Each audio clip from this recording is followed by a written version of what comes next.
এই ঘরে তিনজন থাকা কি খুব সমস্যা? না স্যার, মানে মেডিকেল ক্যাম্পে এসে রাজকীয় অভ্যর্থনা পাবেন এমনটা নিশ্চয়ই আপনারা আশা করতে পারেন না।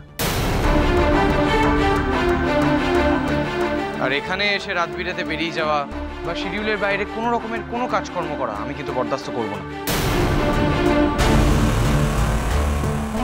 কথাটা মনে রাখবেন সবাই।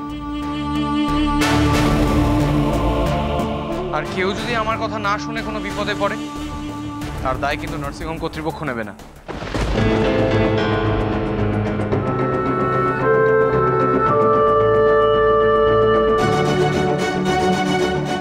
বর্ধমানে রাত দুপুরে ঘুরে বেড়ানোর ইচ্ছে এখানে কারোর আছে কিনা আমি জানি না, তবে আমার কিন্তু নেই ডক্টর দুর্জয় সেনগুপ্ত।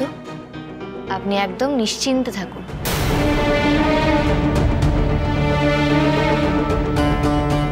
আমাদের এই কজনের জন্য অন্তত আপনার কোনো সমস্যা হবে না।